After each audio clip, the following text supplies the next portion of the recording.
बिस्मिल्लाहिर्रहमानिर्रहीम। अस्सलामुअलैकुम।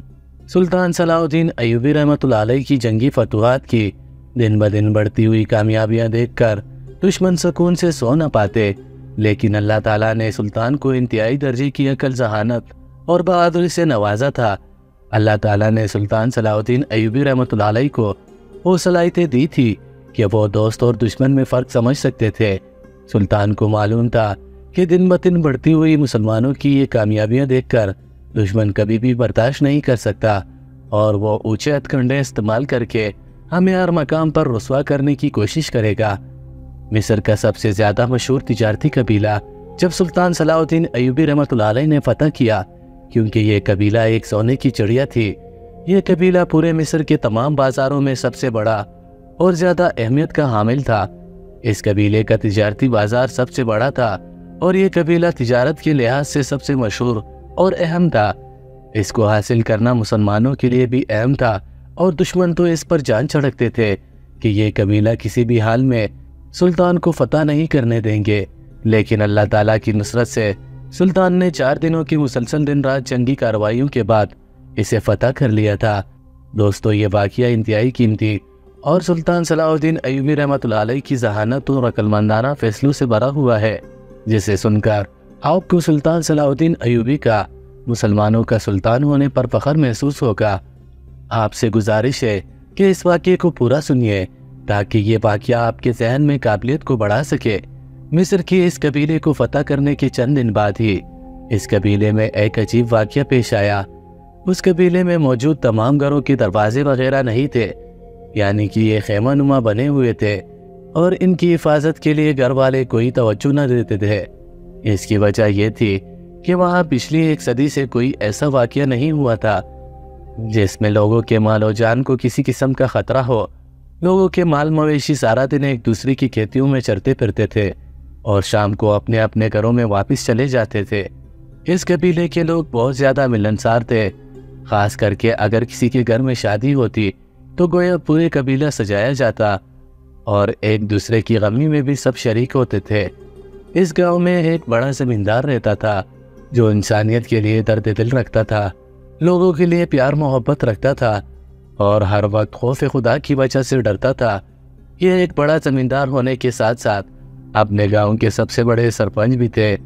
इस गांव के मसाइल हल करने में ये शख्स पेश रहता था और तमाम कबीले वाले इस ज़मींदार की बड़ी इज्जत करते थे।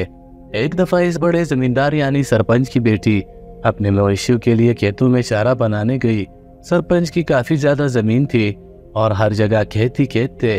जब इसकी बेटी खेतों में चारा बना रही थी, इस वक्त एक अजीब वाक़या पेश आया। ये वाक़या अपनी नौइयत का एक अजीब व गरीब वाक़या था। किसी नामालूम आदमी ने अचानक पीछे से सरपंच की बेटी की आंखों पर कपड़ा बांधा और फिर कोई नशावर जड़ी बूटी इसके नाक से लगाई। इससे पहले कि इस ज़मींदार की बेटी मुड़कर इस शख्स को देख पाती, वो बेहोश होकर खेत में गिर पड़ी। इस निकाबपोश मलून शख्स ने सरपंच की बेटी को दागदार किया, क्योंकि खेत काफ़ी ज़्यादा थे और वहाँ किसी की आमदोरफ्त का इम्कान नहीं था। काफ़ी देर बाद सरपंच की बेटी को जब होश आया तो वह नीम बरहना हालत में थी। इसके आधे कपड़े फट चुके थे। इस लड़की के ओसान खता हो चुके थे, लेकिन इसे इस बात की भनक लग चुकी थी कि इसे ज्यादती का निशाना बनाया गया है। इस लड़की का जिस्म सर से लेकर पांव तक पसीने से शराबुरू था और चेहरे और छातियों पर भयानक निशानात मौजूद थे। ये सब देखकर वो डर के मारे कांप रही थी कि अब क्या करे। पहले इसके दिल में ख्याल आया कि वो अपनी नस काट कर अपनी जिंदगी खत्म कर ले। फिर ख्याल आया कि खेतियों में मौजूद बड़े कुएं में छलांग लगाकर खुदकुशी कर ले। लेकिन फिर अचानक अपने बाप यानी कि जमींदार का ख्याल आया। वो जानती थी कि उसका बाप उसी के सहारे ही जिंदा है और वो अपने बाप की इकलौती औलाद है। माँ की वफात के बाद बाप बेटी एक दूसरे का सहारा थे और मेरे बाप ने मुझे बड़े ही लाड प्यार से पाला है। अगर मुझे कुछ हो जाता है तो मेरा बाप जीते जी मर जाएगा। सरपंच की बेटी इसी सोच विचार में थी कि क्या करे कि अचानक इसकी नज़र ज़मीन पर पड़े। चंद सोने के सिक्कों पर पड़ी और सिक्कों के साथ ही खेत में मौजूद पीपल के एक बड़े पत्ते पर एक तहरीर भी लिखी थी। ये सब देखकर ये लड़की पहले तो बहुत ज़्यादा डर गई और चौंक गई कि ये सब क्या है। फिर हिम्मत करके इस लड़की ने इस पीपल के पत्ते पर लिखी हुई तहरीर को पढ़ने की कोशिश की जिस पर लिखा था, मुसलसल आधा घंटे तक मुझे लुत्फानंदोज करने का बहुत शुक्रिया।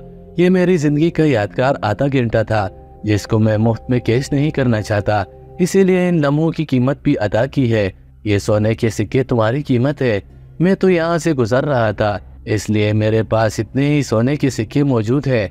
अगर जिंदगी में दोबारा कभी मौका मिला तो सोने के सिक्कों का ढेर लगा दूंगा। ये सब देखकर लड़की बहुत ज्यादा परेशान हो गई। कभी खुदकुशी करने के बारे में सोचती तो कभी अपने बाप की हालत पर इसको तरस आता। काफी देर सोचने के बाद इसने फैसला किया और घर के बजाय काजी की अदालत में जा पहुंची। ये अपने बाप का सामना नहीं कर सकती थी।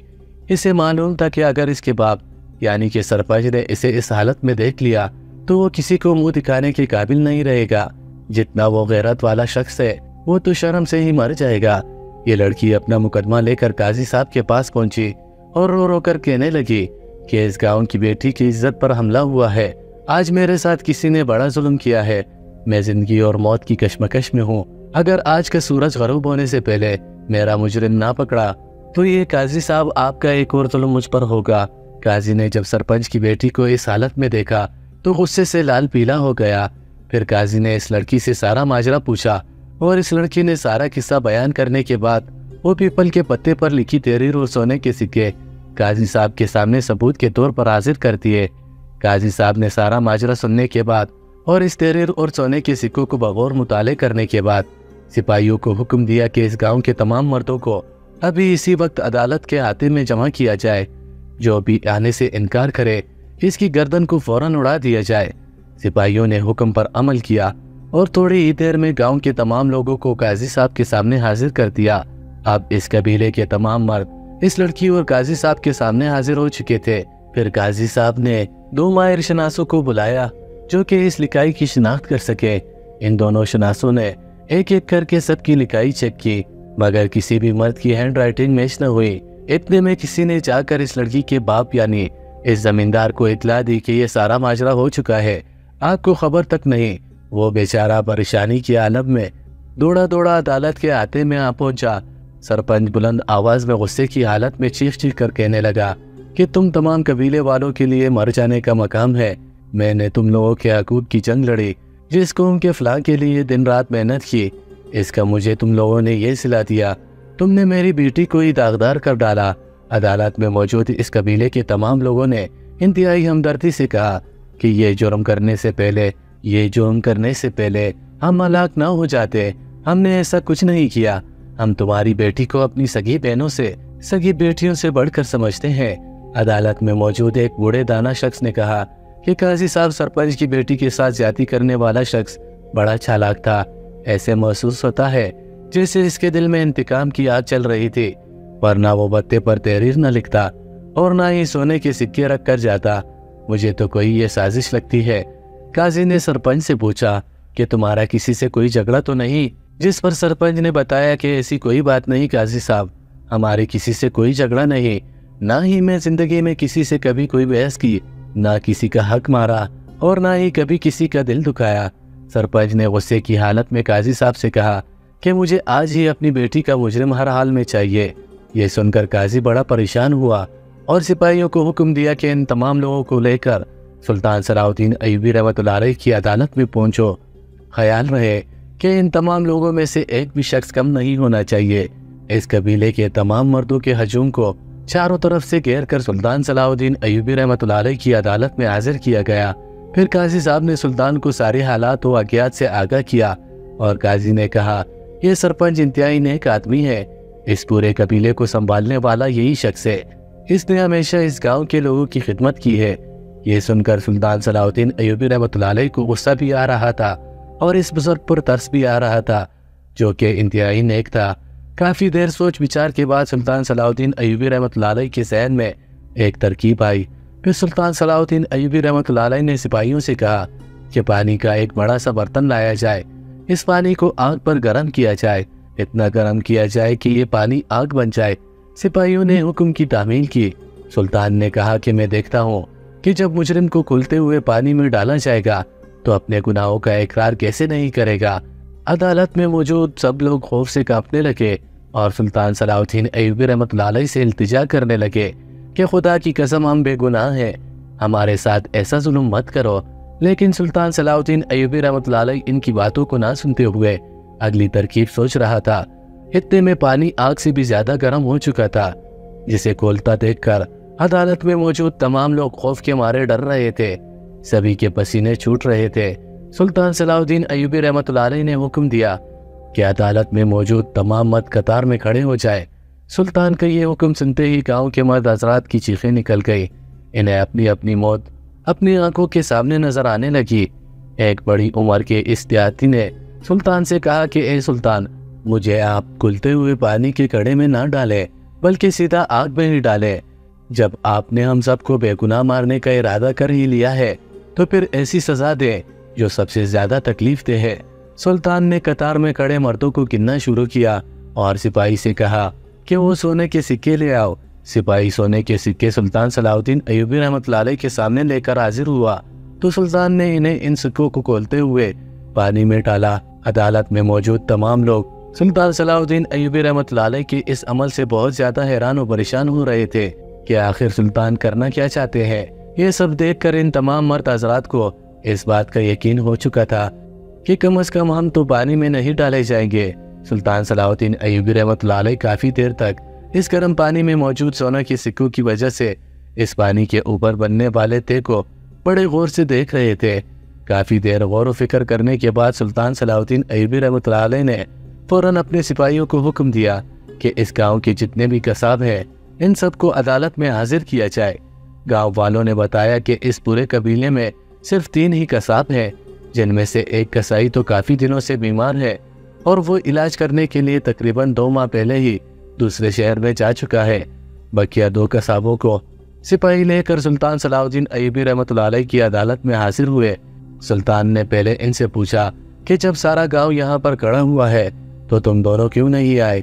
एक कसाई बोला कि आज मैंने गोश्त का पट्टा नहीं लगाया क्योंकि मैं अपनी बेटी से मिलने गया हुआ था, जबकि दूसरे कसाई ने कहा कि मुझे कुछ खबर नहीं कि क्या मामला हुआ है।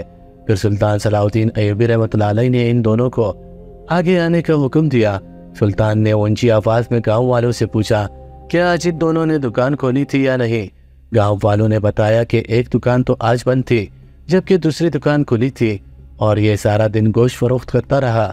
फिर सुल्तान सलाहुद्दीन अय्यूबी रहमतुल्लाह अलैह ने सिपाहियों को हुक्म दिया कि जिस आदमी की दुकान आज खुली थी इसको पकड़कर जंदान में डालो और इसको इस वक्त तक मारते रहो जब तक ये अपना जुर्म कबूल न कर ले। अगर फिर भी ये अपना जुर्म कबूल न करे तो इस कड़ा के आग जैसे पानी में इसको डालकर इसका जुर्म कबूल करवाया जाए। अभी सिपाही इस कसाई को लेकर जंदान की तरफ मारने के लिए जा रहे थे। इससे पहले ही इसने अपना जुर्म कबूल कर लिया और सुल्तान से अपनी जिंदगी बख्शने की माफी मांगने लगा। ये देखकर तमाम कबीले के मर्द हजरात बड़े हैरान हुए कि सुल्तान सलाहुद्दीन अय्यूबी रहमतुल्लाह अलैह ने इस कदर आसानी से मुजरिम को कैसे पकड़ लिया। इससे भी ज्यादा हैरानगी कबीले के तमाम मर्द हजरात को इस पर थी कि सुल्तान सलाहुद्दीन अय्यूबी रहमतुल्लाह अलैह ने इसकी शिनाख्त आखिर कैसे की। सुल्तान सलाहुद्दीन अय्यूबी रहमतुल्लाह अलैह ने कहा कि जब मैंने इन सिक्कों को खुलते हुए पानी में डाला तो पानी पर गोश्त की चिकनाई की एक तह बन गई। बस मुझे समझ आ गया कि ये काम ऐसा शख्स कर सकता है जिसने या तो किसी जानवर को ज़बह किया है या ये काम किसी कसाई का है जो गोश्त फरोख्त करता है। तहकीक करने पर पता चला कि गांव में आज एक इसी शख्स ने जानवर ज़बह किया है और सारा दिन बट्टे पर बैठकर गोश्त फरोख्त करता रहा है। तो मेरा सारा शक इस कसाई पर गया, चूँकि दूसरा कसाई जो बीमार है वो दूसरे शहर गया है और तीसरे कसाई का आज पट्टा बंद था जबकि इस कसाई की दुकान खुली थी। तो इसी ने ही सरपंच की बेटी के साथ खेत में ज्यादती की है। जबकि सुल्तान ने इस कसाई से हकीकत पूछी तो इसने कहा कि मुझे आपकी मुखालिफ बादशाह ने जासूसी करने के लिए आपकी सल्तनत पे भेजा है और मुझसे कहा था कि तुम सरपंच की बेटी के साथ ज्यादती करो और इससे सरपंच की इज्जत भी खराब होगी और सरपंच का शक जाएगा अपने गांव वालों के मर्दों पर, तो इनमें तनाज़ा खड़ा हो जाएगा और ये लोग आपस में लड़ना झगड़ना शुरू कर देंगे। ये सुनते ही सुल्तान सलाहुद्दीन अय्यूबी रहमतुल्लाह अलैह की जहन में दुश्मन हुक्मरान का सारा प्रोपेगेंडा समझ आ गया। फिर इस कसाई ने कहा कि मैंने सरपंच की बेटी को खेत में चारा बनाने के लिए जाते देखा और ये अकेली थी, तो फिर मैं इसका पीछा करने लगा और इन्हीं गोश्त वाले हाथों से सिक्के जेब से निकाले थे अब तो इसने अपने जुर्म का एतराफ़ बयान भी दे दिया। फिर सुल्तान सलाहुद्दीन अय्यूबी रहमतुल्लाह अलैह ने इस दुश्मन हुक्मरान के भेजे हुए जासूस की घटिया हरकत की वजह से इसके जुर्म की इबरतनाक सज़ा सुना दी। फिर सिपाहियों ने पकड़कर इसी खौलते हुए पानी के कड़े में इसको डाल दिया। सब यात्रियों ने अपनी आंखों से इसे तड़पते हुए देखा और इसकी चीखें सुनी। इसके बाद इस पूरे कबीले में ऐसा वाक़या दोबारा कभी पेश ना आ सका। सुल्तान सलाहुद्दीन अय्यूबी रहमतुल्लाह अलैह ने देखा कि सरपंच बहुत ज़्यादा परेशान है और इसका चेहरा लटका हुआ है, तो सुल्तान ने सरपंच से दरियाफ्त किया कि तुम क्यों परेशान हो, अब तो तुम्हारे मुजरिम पकड़ा गया है और वो अपने किए का अंजाम भी भुगत रहा है। इस जमींदार ने कहा कि मैं अपनी बेटी के बारे में बहुत ज़्यादा परेशान हो गया हूँ, क्योंकि इस वाक़ये के बाद मेरी बेटी की मंगनी टूट चुकी थी और मेरी इस दागदार बेटी से अब कौन शादी करेगा। ये मेरे लिए उम्र भर का सबसे बड़ा बोझ बन चुका है, जो कभी भी मेरी कमर को सीधा नहीं होने देगा। इस जमींदार की परेशानी को देखते हुए सुल्तान सलाहुद्दीन अय्यूबी रहमतुल्लाह अलैह ने अपने एक वजीर के साथ इसकी बेटी का रिश्ता तय कर दिया और शर्त रखी कि इसी वक्त रुखसती होगी। सरपंच ने इज्जत के साथ अपनी बेटी को अपने घर से रुखसत किया और इसकी बेटी ने जिंदगी का कामयाब आगाज किया। इस वक्त सुल्तान सलाहुद्दीन अय्यूबी रहमतुल्लाह अलैह ने तारीखी जुमले अदा किए कि अच्छे बुरे लोग हर जगह मौजूद होते हैं, लेकिन जहाँ कानून की हकीकी हुक्मरानी होती है वहाँ इन लोगों के यानी कि मुजरिमों की जगह दिन ब दिन तंग होती जाती है। एक दिन ऐसा आता है कि ऐसे लोग नापैद हो जाते हैं, या तो वो अपने किए की सजा भुगत कर दुनिया से चले जाते हैं या वो अपने आप को सुधार कर अच्छे इंसान बन जाते हैं। सुल्तान सलाहुद्दीन अय्यूबी का ये जुमला सोने में तोलने की मुतरादिफ है कि मुआशरा कुफ्र के साथ तो जिंदा रह सकता है, लेकिन नाइंसाफ़ी के साथ कभी जिंदा नहीं रह सकता। उम्मीद करते हैं कि हमारी आज की वीडियो आपको पसंद आई होगी। आपसे गुजारिश है कि हमारे चैनल डेली जमील सीरीज़ को ज़रूर सब्सक्राइब कर लीजिएगा